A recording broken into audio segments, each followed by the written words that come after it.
Boa noite. Vamos então começar a nossa live do projeto Podcast Papo Feminista. E eu preparei aqui hoje uma análise bastante interessante sobre os temas que a gente trabalhou ao longo do podcast, né? Hoje a gente vai para o nosso penúltimo episódio, né? Que vai falar sobre feminismos subalternos e às 19 horas ele já vai estar no ar no nosso canal, que é o canal do YouTube Podcast Papo Feminista. E o último episódio vai ser na semana que vem e ele vai falar sobre feminismo comunitário, que também está dentro dessa subalternidade do feminismo. Bom, hoje eu vou falar um pouco, né, a ideia aqui é pensar sobre o projeto, né, do que é o feminismo e qual é o projeto político do feminismo, né? Não é uma resposta fácil. Ela é uma resposta muito mais de percepção e de análise e de lugar de onde estamos falando. E galera que tá entrando. Então, eu pensei em falar sobre esse projeto feminismo rapidamente. Falar um pouco sobre algumas nuances interessantes sobre esses projetos e os conflitos dentro desses projetos, porque aí a gente tem os feminismos subalternos questionando os feminismos hegemônicos, né? Então, eu abordo isso no podcast que vai ao ar agora às 19 horas, mas para falar sobre projeto político feminista, eu acho não é extremamente importante falarmos sobre feminismo hegemônico, feminismo subalternos, e dentro do feminismo subalterno eu queria destacar o feminismo negro, né? Na live de hoje eu vou destacar o feminismo negro, já que no último episódio eu vou falar sobre o feminismo comunitário, que é um feminismo de muitas mulheres indígenas, né? Ele surge na Bolívia, ali naqueles movimentos dos povos indígenas bolivianos. E aí eu aconselho vocês lerem urgentemente Julieta Paredes, porque eu acho que a gente lê muito pouco sobre as latino-americanas e a gente lê muito pouco sobre o feminismo indígena da América Latina. E a Julieta Paredes, ela faz uma crítica muito intensa ao feminismo hegemônico e inclusive ao feminismo branco latino-americano. E por isso que a gente não tem um projeto único de feminismo. A construção histórica do movimento feminista hegemônico, que aflora sua segunda onda lá nos meados dos anos 50 e 60, no norte global, né? Ele tinha uma ideia de que precisávamos ter um fator comum, uma espécie comum de luta. E sempre esse feminismo, esse projeto político feminista hegemônico, ele sempre tentava buscar um sujeito feminino único, uma mulher única. E dentro dessa discussão e dentro dessa ideia de uma mulher única, de necessidades únicas femininas, de um bem de viver feminino único, é que surgem as críticas desse universalismo do feminismo hegemônico. postulou-se, né, que ser feminista é várias coisas, né? E as mulheres que não se encaixam dentro dessas caixinhas, né, de vivência, elas não estão feministas, então, nos anos 70, as mulheres negras intelectuais, nos anos 60, anos 70, nos Estados Unidos, elas começam a pensar e entender esses processos e questionar o ser mulher, porque existia na mística feminista um livro muito emblemático do movimento hegemônico branco nos Estados Unidos. Tinha uma ideia de que a mulher ela era infantilizada, porque as mulheres teriam que ser protegidas pelos maridos e ser a rainha do lar, né? Aquele estereótipo todo da mulher dos anos 50 nos Estados Unidos, né? E as mulheres negras dos Estados Unidos não se encaixavam nessa máxima, elas não se enxergavam nesse projeto. Porque elas, por exemplo, o direito ao trabalho, elas já trabalhavam há muito tempo.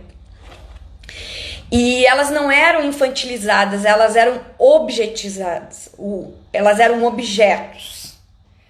Então, e aí a gente fica pensando, mas isso é só pro contexto dos Estados Unidos? Na verdade, não.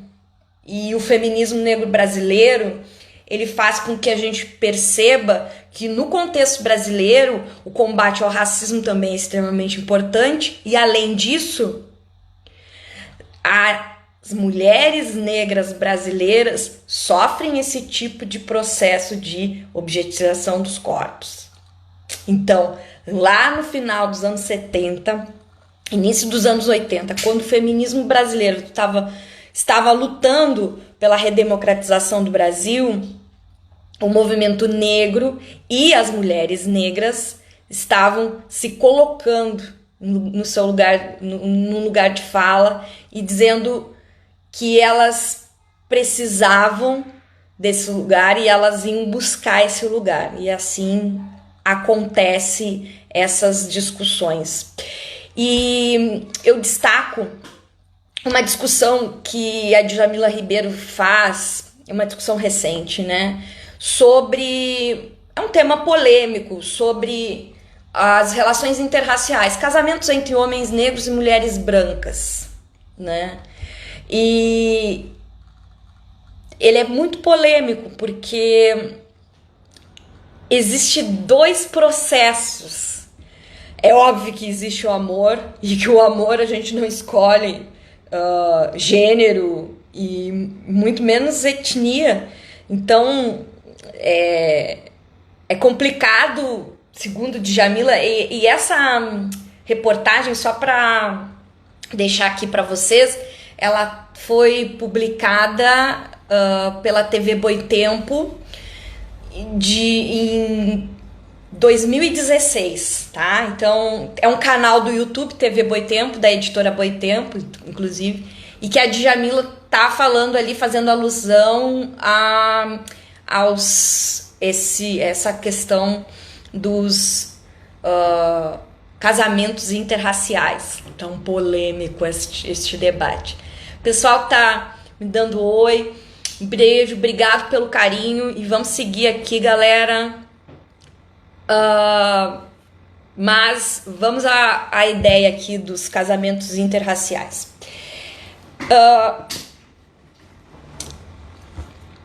A Djamila, quando ela aborda essa questão, ela diz que existe uma superficialidade, agora saiu, superficialidade no debate do racismo no Brasil. E essa superficialidade faz com que esse assunto se torne bastante polêmico. E gera muitas dúvidas nas pessoas, justamente pela forma que o racismo vai ser abordado dessa maneira tão superficial.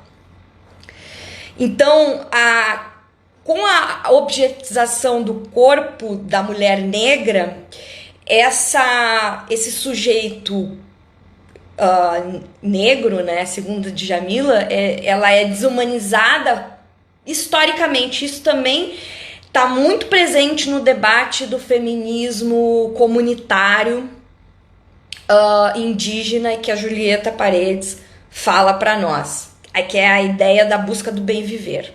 Gente, só um detalhe, se alguém tiver alguma pergunta, já pode fazer que eu respondo para vocês, tá?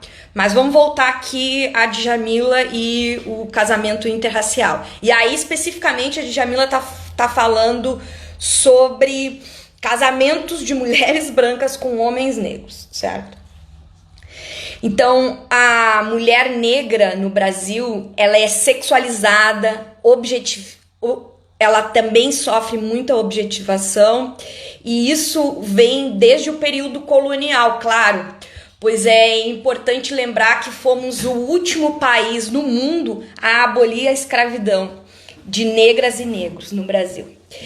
E a construção e cristalização de estereótipos de que a mulher negra não é bonita ou que ela é apenas um objeto sexual é muito entranhado na sociedade brasileira. Então, mulheres brancas servem para casar, mulheres negras servem para fornicar. Casa Grande, Senzala, Gilberto Freire. E isso se faz presente em vários elementos. E muitas das vezes se faz presente nas escolhas desses casamentos interraciais. Muitas das vezes. Djamila não está dizendo que são todas as vezes e que o amor não exista de fato. Deixar isso bem claro. Porque o homem negro também vive numa sociedade racista. E o homem negro, ele também vai almejar uma mulher respeitável. E a negra não é respeitável. Dentro desse ponto de vista estruturante, viu, gente? De um racismo estruturante, tá? Deixando de lado, obviamente, a ideia do amor, e ela nem tá pregoando aqui uma ideia de que os casamentos interraciais, eles são desprezíveis, devem ser criticados, devem ser, enfim, combatidos. Não, nada disso. Pelo contrário, mas ela está questionando alguns elementos bastante interessantes, estruturantes. Ela fala que o gosto e o amor também são construções sociais. Então, existem indivíduos que são construídos para o amor e outros não. E as mulheres negras não são construídas pelo amor. Então, o IBGE indica que existem número bastante reduzido de mulheres negras casadas em detrimento de mulheres brancas. Veja só. Então, um celibato constante e social dessas mulheres negras. Elas têm filhos, elas são chefes de família, mas ela não tem aquele homem protetor e marido.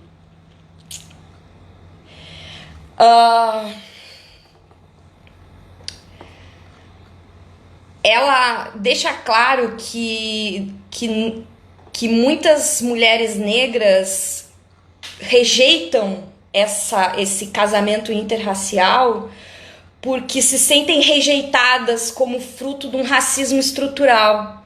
Bom, esse negro me rejeitou a minha raça, rejeitou a raça da mulher negra e ficou com uma branquinha.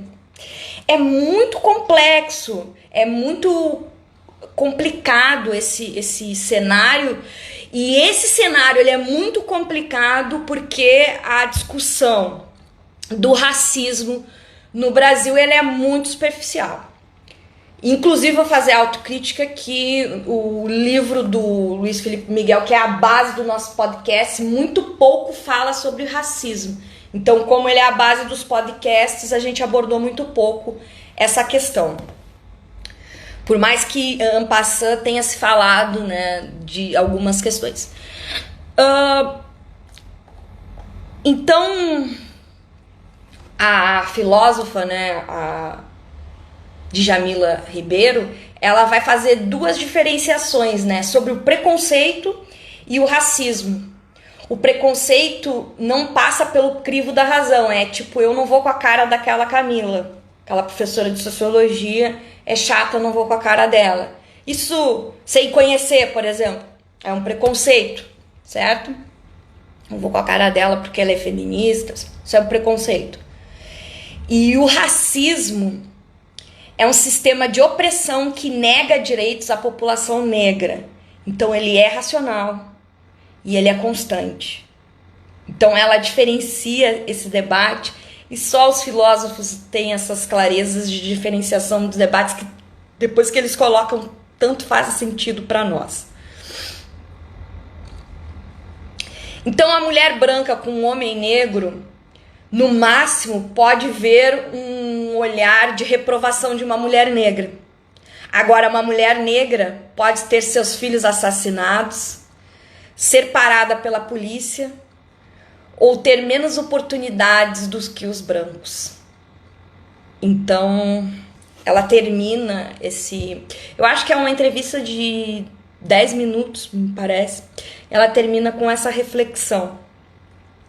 Então, compreender, explicar e discutir um projeto político feminista para o mundo precisa passar pelos feminismos subalternos, pelo bem viver de mulheres que estão fora do privilégio de serem brancas, de serem ocidentais, de serem do norte global, dos países desenvolvidos, do capitalismo, e passa por isso.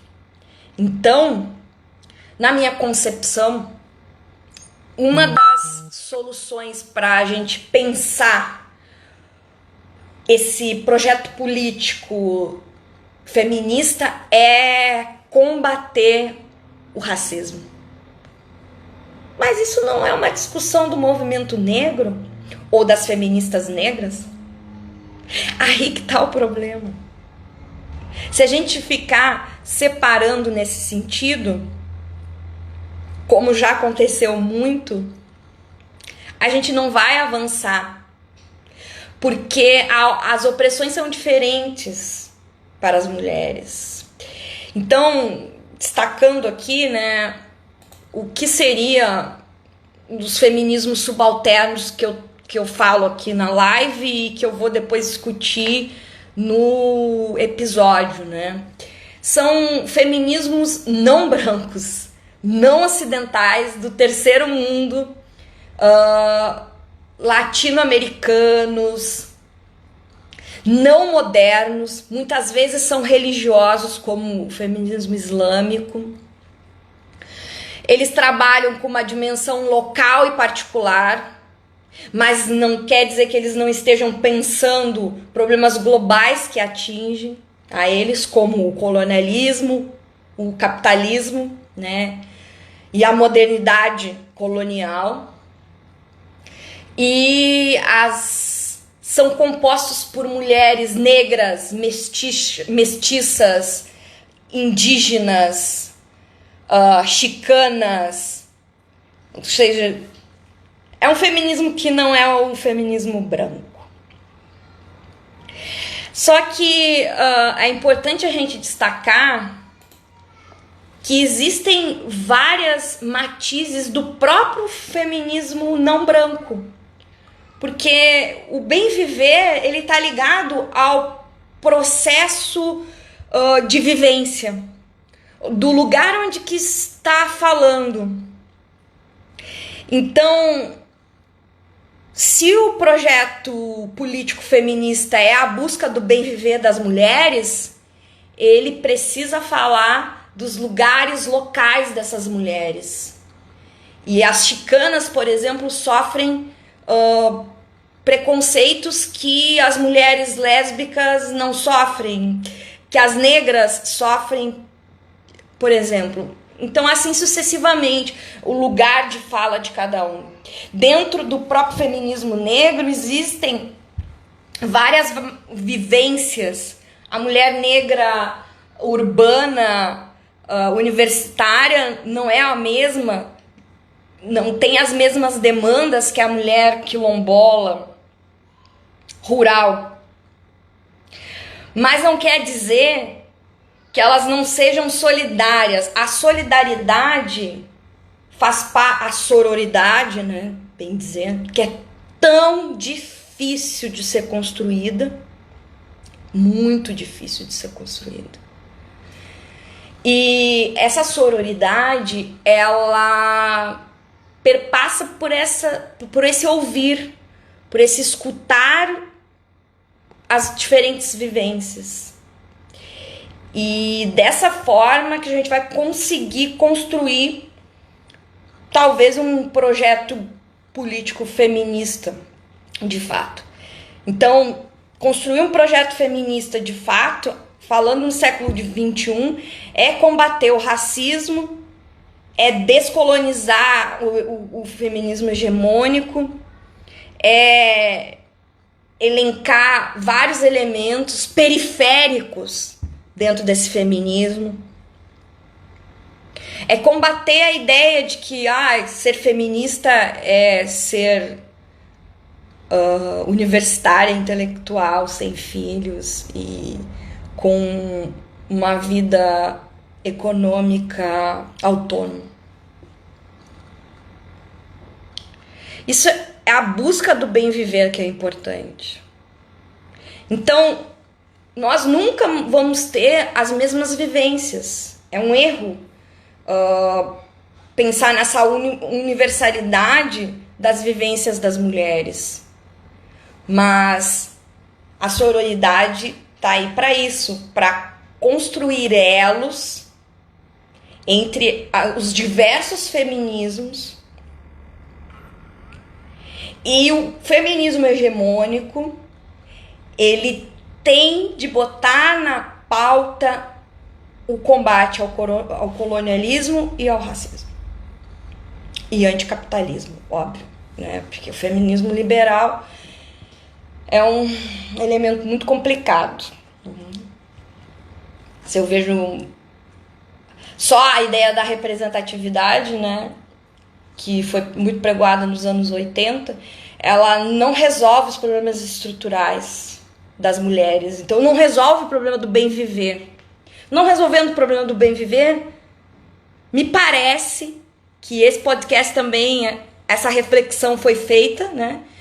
Me parece que nós não estamos nem perto desse projeto feminista.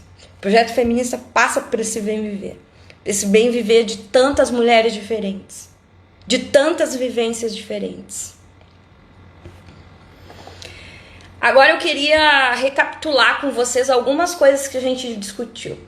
Na live, na primeira live que a gente fez, e única até agora, a gente falou sobre o papel da teoria feminista para as ciências humanas, né? Então a gente falou sobre alguns temas. Gente, alguém tem alguma pergunta sobre o projeto político do feminismo, que eu coloco assim bem resumidamente? Hein, povo? Povo que tá me acenando aí.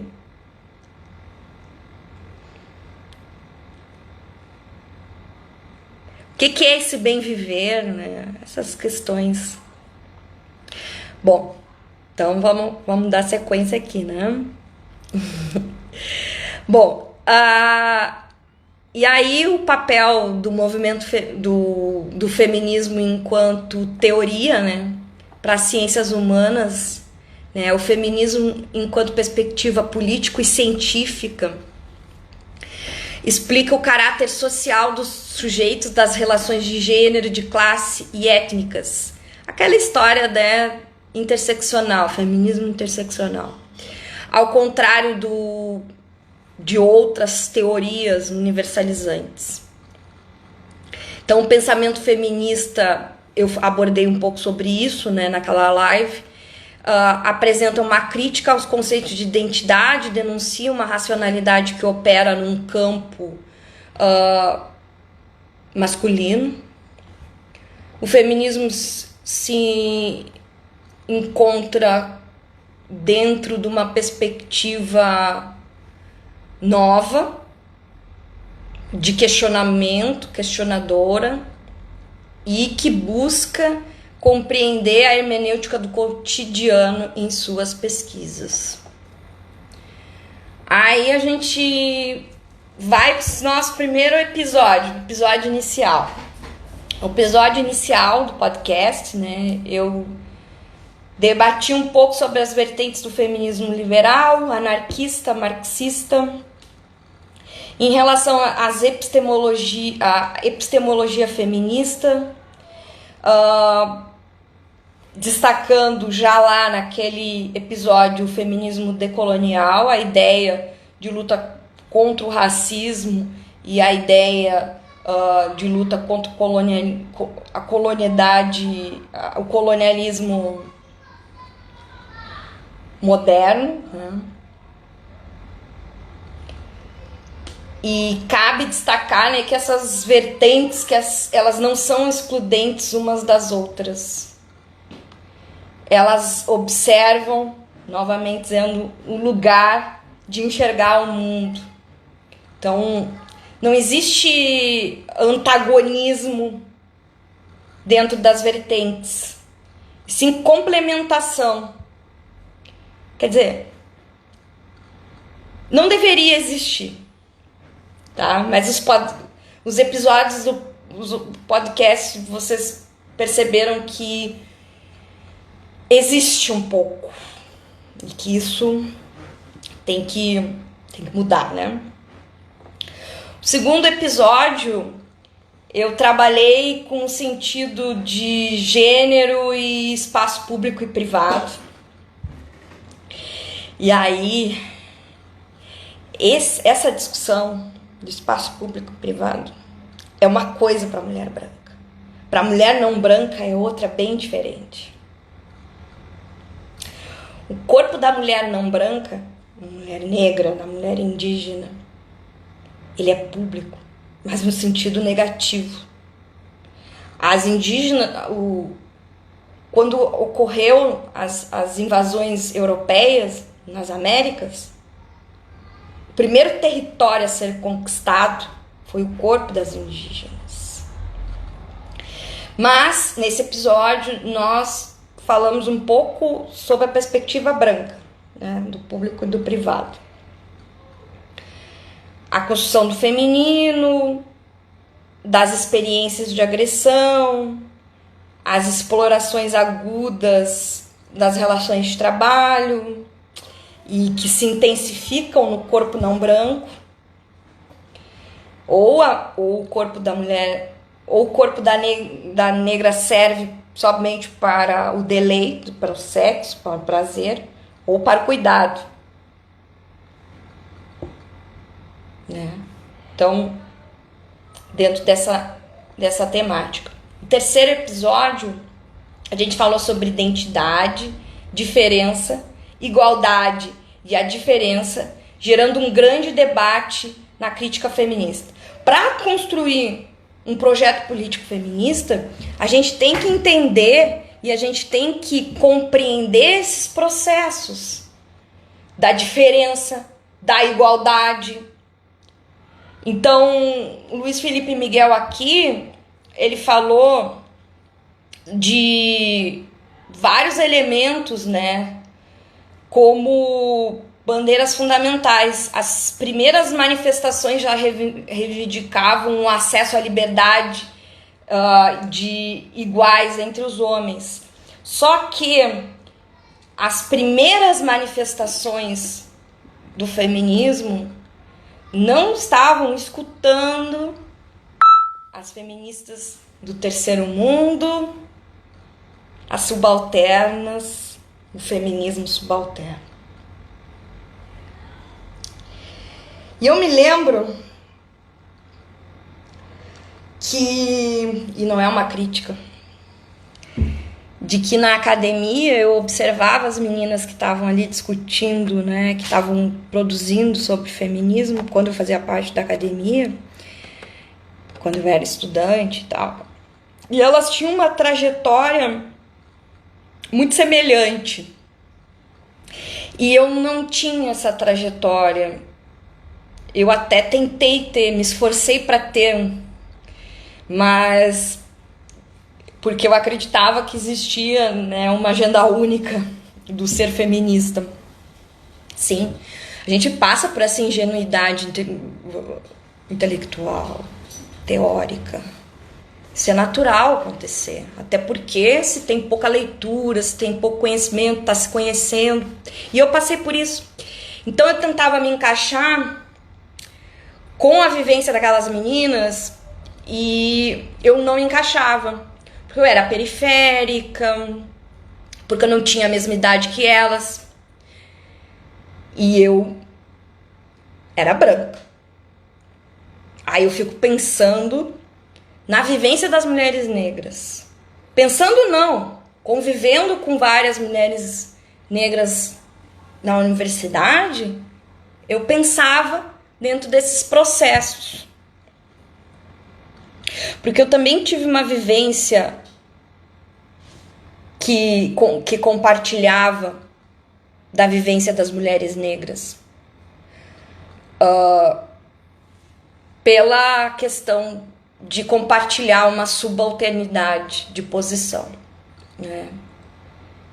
Mas é importante destacar, né, que a mulher negra, ela mesmo sendo uma acadêmica, uma intelectual, ela quando vai ao shopping, quando ela vai ao comércio, ela leva o corpo negro dela. E na sociedade racista, colonial que vivemos, isso gera essa desvantagem social, bem entre aspas, mas a desvantagem ela vem fruto do racismo, obviamente. E a gente tem visto, né, que tem surgido vários movimentos, né, que começaram nos Estados Unidos, mas agora estão se espalhando por vários lugares do mundo contra o racismo. Paralelo a isso, a gente tem manifestações bastante racistas, né, sendo colocadas aí no noticiário no dia a dia, né? Vamos beber um leitinho, né? Essa alusão racista. Enfim, eu vou parar por aqui a crítica porque meu fígado não aguenta. Mas vamos voltando aqui. Então, essa ideia de diferença, igualdade e gerando esse grande debate para construir essa agenda feminista foi importante, está sendo importante para o século XXI de uma maneira geral. E aí eu vou destacar aqui que a ferramenta do cyberfeminismo, né, o feminismo nas redes sociais, né, na internet, ele tem acelerado esse processo. O quarto episódio eu falei sobre a questão do aborto, né? O debate sobre o aborto e todas essas questões, né, que permeiam esse debate. E aí o feminismo negro brasileiro, ele nos anos 80, início dos anos 90, falou muito sobre a castração de mulheres negras, mulheres não brancas. E eram castrações aleatórias feitas pelo Estado brasileiro, mulheres indígenas, mulheres não brancas, de uma forma geral. Então, quando a gente fala sobre direito reprodutivo das mulheres, a gente precisa entender as nuances desse processo. E a discussão entre a esfera pública e a privada também está em voga aqui dentro desse debate da questão do aborto.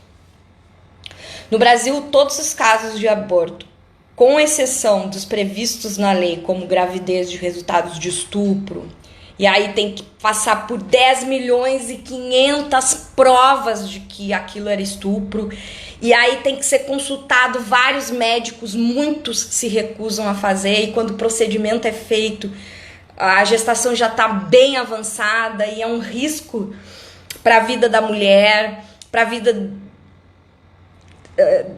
da mulher em si, né? Porque o feto não é o objeto, né? Então é tão complexo, gente. Então a gente tem previsto, né, o aborto legal em caso de estupro, mas na prática é muito complicado quando acontece. E as vítimas ainda passam por julgamentos, os médicos fazem julgamentos morais. E dentre as vítimas desses julgamentos morais, obviamente que sua grande maioria são de mulheres não brancas. Porque as mulheres de classe média, elas vão para uma clínica particular clandestina e fazem o procedimento com maior segurança e sigilo. E são essas mesmas que também defendem que não pode ser legalizado. Discutir a política do aborto não é fazer apologia ao aborto. É só tornar por debate público uma coisa que é escondida debaixo do tapete. E aí vejam só, quem são as mulheres que mais morrem? Mulheres não brancas, periféricas.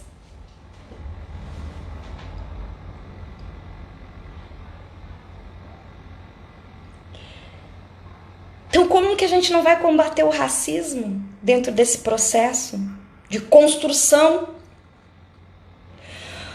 Como o feminismo hegemônico não pensou sobre isso durante muito tempo? Como nós ainda percebemos discursos do feminismo hegemônico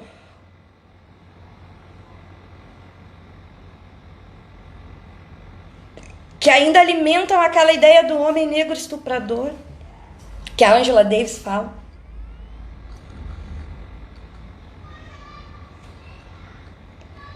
Como essas coisas ainda acontecem? Por quê? Porque a gente não combateu o racismo. Esse projeto passa pelo combate ao racismo. E se a gente for pensar no início do movimento feminista, as primeiras feministas se organizaram dentro do movimento abolicionista. Então vamos fugir disso? Não. O 5º episódio eu falei sobre pornografia. E a discussão sobre pornografia. Então, quem não acompanhou e tiver interesse de ver qualquer desses episódios, canal podcast Papo Feminista. E aí vocês podem escolher ali, tá, a playlist dos episódios e a playlist das pílulas matinais. O projeto vai acabar na semana que vem, mas eu vou manter o canal lá. E quando vocês puderem, quiserem escutar, podcast é uma coisa legal porque você pode estar fazendo qualquer coisa, tipo limpando a casa, fazendo ginástica e escutando podcast, assim. E é bom por causa disso, né? Ele é meio que atemporal. Ele vira sua companhia em qualquer lugar. Então escolhe o melhor momento. Não precisa escutar na ordem, tá? A ordem dos podcasts, elas só estão ali para título de organização, mas vocês podem selecionar. Então, o 5º episódio foi sobre pornografia. E aí, um debate também muito polêmico, né? E aí eu trouxe as críticas antipornográficas, a pornografia feminista, que eles chamam, que a indústria está usando, enfim, não vou entrar muito nesse debate, mas no 5º episódio do podcast está lá. O 6º episódio do podcast, eu falei sobre prostituição e as dinâmicas da prostituição. E eu queria só destacar, já que eu estava falando sobre feminismo negro, eu queria destacar uma coisa, né? Aí aqui tem 2 debates, né?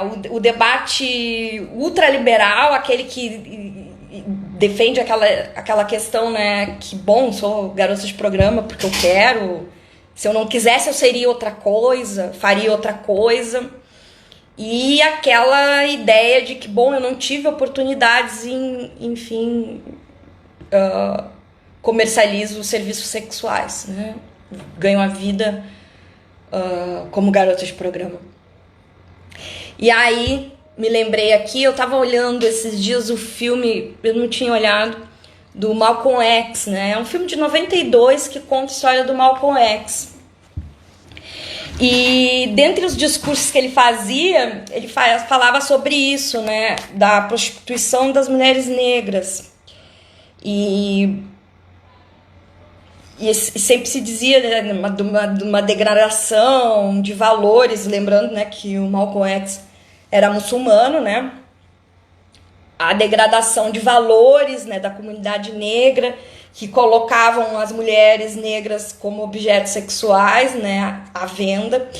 E nisso o filme ele tá falando e o filme mostra a imagem dele passando por uma rua com várias prostitutas negras e ele se dá de cara com uma namoradinha dele de adolescência que caiu na vida, né? Então,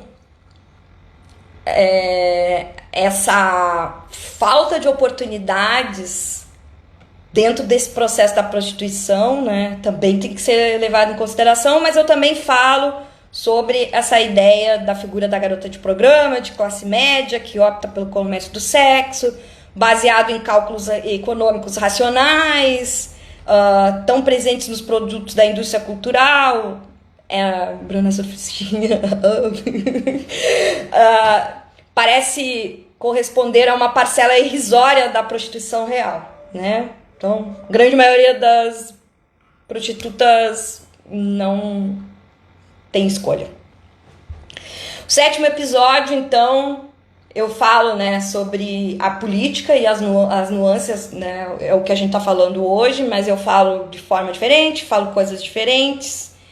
E o 8º vai ao ar daqui a pouquinho e é sobre feminismos subalternos e encerro com o feminismo comunitário. Então, o projeto político do feminismo, dos feminismos, ele passa pelo bem viver. Ele passa pelo bem viver e a ideia do bem viver. E a ideia do bem viver traz vários elementos, entre eles o sistema capitalista, o racismo e o colonialismo. Tem que acabar com essas estruturas de opressão para que nós possamos... o patriarcado. Sim, o patriarcado. Que é um patriarcado colonial, é um patriarcado racista. E aí o Brasil, né? América Latina e tal. Então era isso, gente. Falei de temas polêmicos. Não deixem de dar uma olhada na entrevista da Djamila Ribeiro que eu falei, né? Sobre a questão do casamento interracial. E eu não sei se esse debate ficou claro. Foi um debate muito polêmico. O que ela não estava ali criticando o casamento em si, o apaixonar-se em si, mas ela estava observando as estruturas opressivas que, por exemplo, nos anos 80, lá, o Pelé e a Xuxa. Será que existe amor? Talvez sim. Não sabemos. Mas tinha uma representatividade muito grande aquilo, né? O negro ganhou status e agora namora com uma branca, né? Mas não deixam de assistir, porque a Djamila fala com propriedade e não deixa dúvidas sobre essa discussão. Mas, e aí, concluindo, né, o bem viver, ele é múltiplo e o feminismo, ele deve se preocupar com o bem viver. Era isso, assim, tô acabando o projeto, eu agradeço para todo mundo que tem escutado e tal. Ainda estou muito aberta a sugestões, porque é uma experiência nova para mim. As tecnologias são experiências novas. E, tipo, eu tô retomando uma atividade intelectual. Fiquei muito tempo em sala de aula e fora do debate feminista, inclusive. Então tem muita autora que eu tenho que ler. Tem muita coisa que eu tenho que refletir e pensar sobre. Essa é só uma pincelada, é só uma ideia de tudo que tem que ser refletido. Tem muita coisa a ser refletida. E o podcast, ele foi uma experiência coletiva de reflexão. Então, muito obrigado a todas e todos. E vamos combater o racismo no mundo, né? Importante. Força a esses movimentos que estão surgindo aí, né, que começaram nos Estados Unidos com aquele assassinato bárbaro na frente das câmeras e passa pelos assassinatos de várias vidas, de vários corpos negros no Brasil, não brancos. E aí eu destaco os corpos indígenas assassinados. Esse país não está sendo fácil de viver, mas estamos aí. Um abraço para vocês. Então, não deixem de assistir aí os nossos próximos episódios de encerramento. E se ficou alguma dúvida, galerinha, coloque aí. Compreenderam? Moisés, bela iniciativa, professor. Espero que o trabalho ganhe mais proporções no YouTube. Se for bom, acho que vai rolar. O que importa é a qualidade, né, Moisés? Proporções maiores.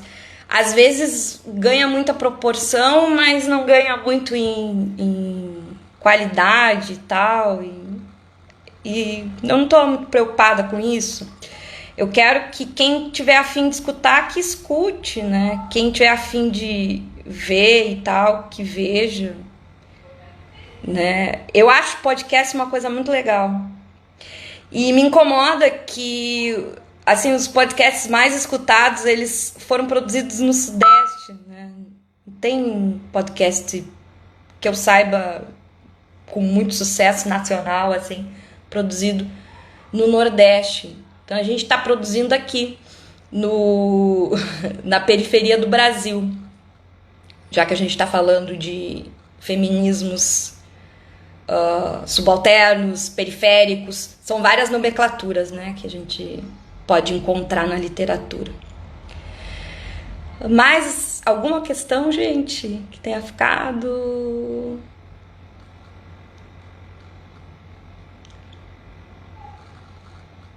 Não foi muito esclarecedor, professora. Um incrível trabalho a senhora vem fazendo. Muito obrigado. Não é? Eu não acho tão incrível, Manu. Eu acho assim, que é o que eu posso fazer, sabe? Tem assuntos do feminismo que passam no na minha cognição, eu não consigo, mas eu pesquiso feminismo já há muito tempo. Em 2007 eu comecei a pesquisar. Então, muita coisa, muita discussão mudou. Muita discussão, muita gente nova discutindo, muita menina, muita pauta nova. O feminismo ficou muito popular e virou alvo, né? Também. Desses grupos extremistas. Enfim, por que o feminismo incomoda tanto? Se é uma ideia de busca pelo bem viver, nós não temos o direito de buscar o nosso bem viver só porque somos mulheres? Só porque somos mulheres não brancas? Que vivemos na periferia do Brasil, na periferia do mundo? Claro que o nosso bem viver é diferente de outros bem viveres de outras mulheres, mas não quer dizer que o nosso tenha que esperar, tem que ter urgência também. Então é mais ou menos isso. Mais alguma questão, galerinha? Tô me sentindo sozinha, falem aí, senão eu vou embora. Falei toda bobagem, falei coisa legal, sim. Quer dizer, falei o que pessoas falam sobre esses assuntos. Mas assim, o episódio de hoje, o feminismo subalterno, eu gostei muito de fazer. É um debate muito legal. Acabei de entrar, mas tenho que sair. Tá bom. Eu acho que fica depois. Depois tu dá uma olhadinha. É que nem podcast.